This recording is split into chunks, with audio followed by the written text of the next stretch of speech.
제가 이번에 넷플릭스에서 카오스피라시라고 하는 다큐멘터리를 보았습니다. 카오스피라시라고 하는 게 카오, 소하고 컨스피라시, 음모라고 하는 두 단어를 합성어로 이렇게 제목을 지었다고 합니다. 아마존에 대한 이야기인데요. 아마존의 밀림이 없어진다고 하는 사실 아마 많이들 알고 계시죠? 그 이유는 과연 무엇일까요? 1초에 축구장 하나가 사라지는 속도로 이 밀림이 파괴되고 있다고 하는데요. 대체 왜 이런 일들이 벌어지고 있을까요? 너는 왜 그런 것 같아? 자, 예전부터 우리 부모님들 또 어머님들이 이런 말씀 많이 하지 않습니까? 물 좀 아껴 써야 된다, 그죠? 양치질 할 때, 세수할 때, 또 목욕할 때 한 방울이라도 아껴 쓰라고 그렇게들. 그런데 사실 물은 전혀 다른 곳에서 훨씬 더 많이 사용되고 있다는 사실을 바로 우리 카오스피라시라고 하는 다큐멘터리를 보고 알았습니다.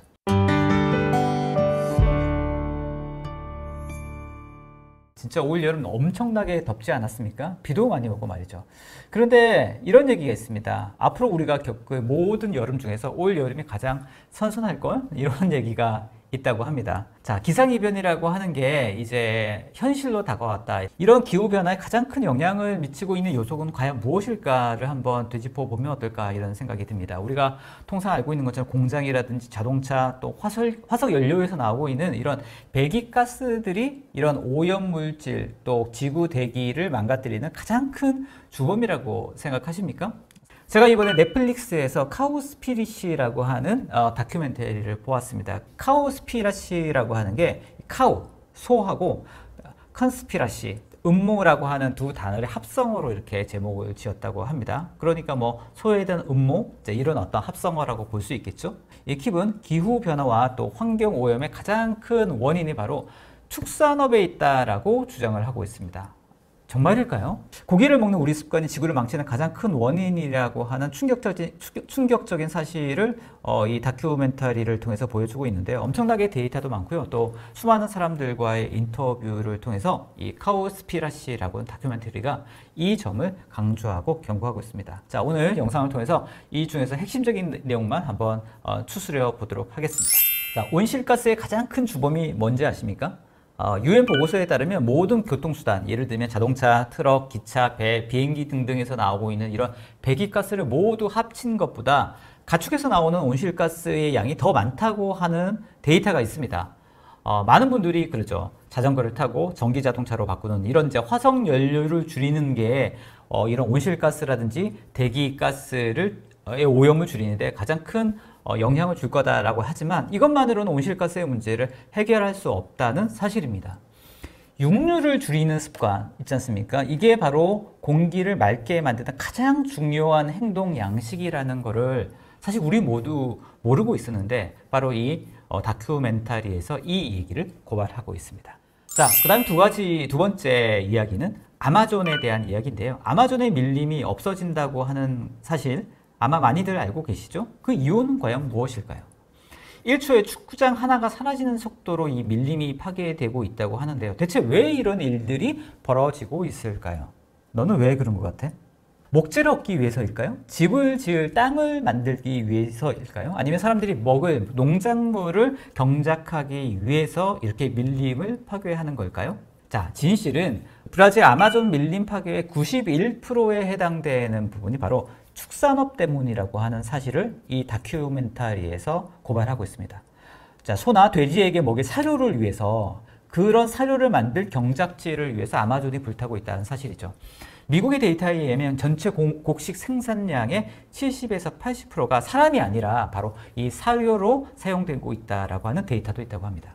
자, 세계 기아 문제가 심각하다고 늘상 얘기하지 않습니까? 대략 한 10억 명의 사람들이 기아로 고통을 받고 있다고 하는데 사실 경작지가 모자라서 음식이 모자라서 발생하는 문제가 아니라는 거 알고 계시죠? 하지만 그 여러 가지 이유 중에서 바로 가장 중요한 게 육식 생활 패턴을 바꾸기만 하면, 즉 이 고기라든지 또 소나 돼지에게 들어갈 이런 곡식의 양을 줄이기만 해도 이런 기아 문제는 바로 해결할 수 있다라고 하는 거죠. 80억 명의 인구 자체가 문제가 아니라요, 육식을 하는 인구의 증가가 바로 이런 문제가 원인이다, 이렇게 볼 수가 있겠습니다. 자, 세 번째는 물입니다. 자, 예전부터 우리 부모님들 또 어머님들이 이런 말씀 많이 하지 않습니까? 물 좀 아껴 써야 된다. 그죠? 양치질 할 때, 세수할 때, 또 목욕할 때 한 방울이라도 아껴 쓰라고 그렇게들 잔소리들 많이 하셨습니다. 사실 실천하기 쉽지 않았죠. 하지만 그래도 낭비하지 않으려고 물 하나 좀 아끼려고 꽤나 노력하고 애썼던 기억이 납니다. 그런데 사실 물은 전혀 다른 곳에서 훨씬 더 많이 사용되고 있다는 사실을 바로 이 카오스피라시라고 하는 다큐멘터리를 보고 알았습니다. 자, 비교를 한번 해보죠. 2012년도 데이터 기준인데요. 70억의 인구 당시, 그리고 그때 당시에 약 15억 마리의 소가 있다고 가정했을 때 이 둘을 비교한 데이터가 있다고 합니다. 인류 전체가 하루에 소비하는 물의 양은 200억 리터 정도, 자, 음식은 952톤 정도로 추정하고 있다고 하네요. 근데 반면에 15억 마리에 불과한다라고 하는 표현이 좀 이상하긴 합니다만 사람에 비해서는 훨씬 적은데 이 15억 마리의 소가 하루에 소비하는 물의 양이 무려 1700리터, 그리고 음식은 6123톤에 이른다라고 합니다. 그러니까 소가 전체적으로 그냥 양으로 봤을 때에도 인간보다 물은 무려 18.5배, 거의 9배에 가깝게, 그리고 음식은 6.4배나 더 많이 소비하고 있다라고 하는 사실이죠. 그래서 전 세계 물 부족 현상을 우리가 많이 얘기하는데 이렇게 인류의 물 부족 현상은 말이죠. 사람들이 사용하는 생활 용수를 아낀다라고 해서는 절대로 해결할 수 없는 문제라고 하는 거죠. 사실 그래서 우리의 부모님, 특히 어머니의 잔소리는 틀렸습니다.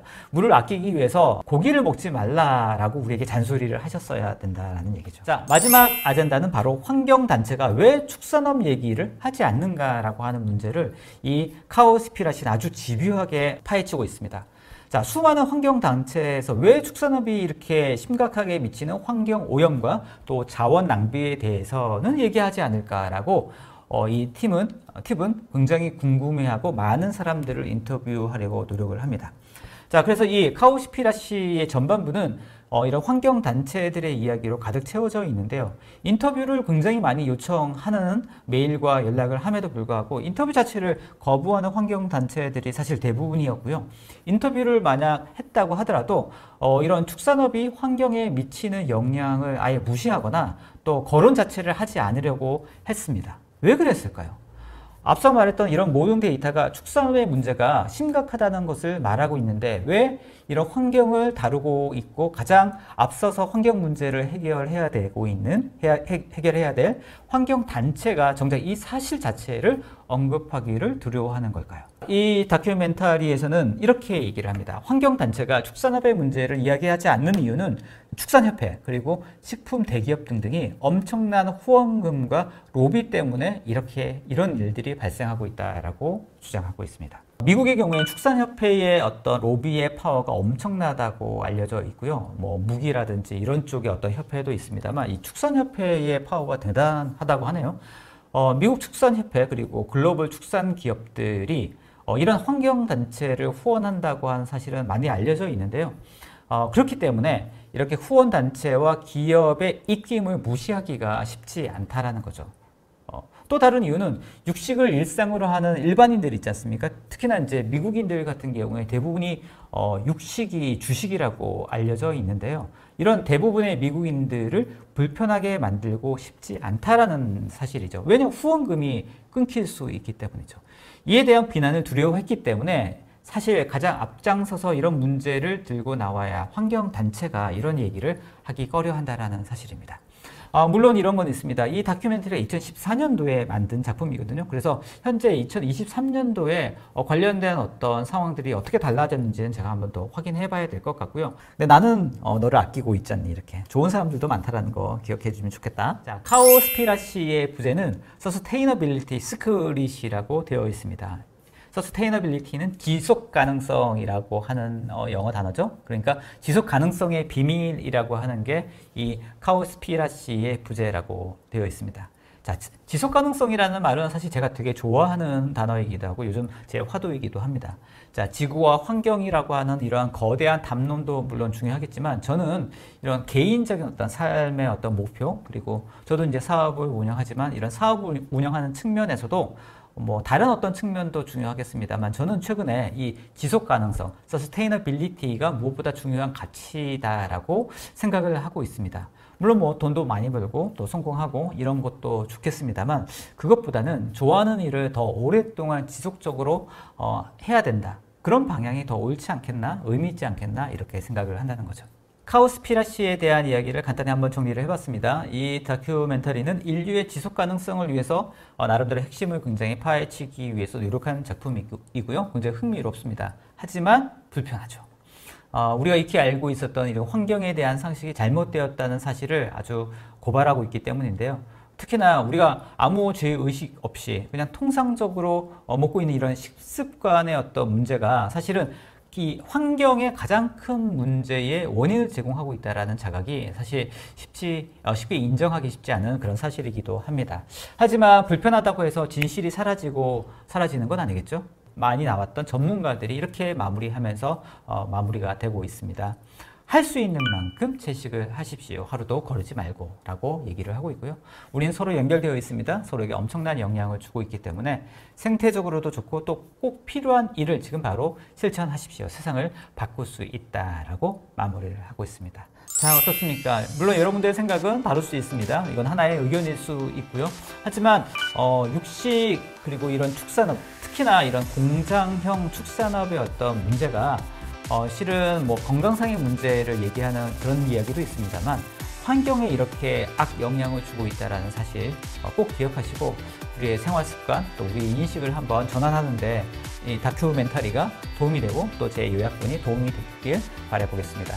앞으로 가급적이면 채식을 조금 더 많이 해보려고 노력합니다. 자, 우리 덕이도 같이 채식하자. 아, 참 너는 원래 고기랑 뭐지? 오늘 영상은 여기까지고요. 다음에 더 좋은 내용으로 찾아뵙도록 하겠습니다. 감사합니다.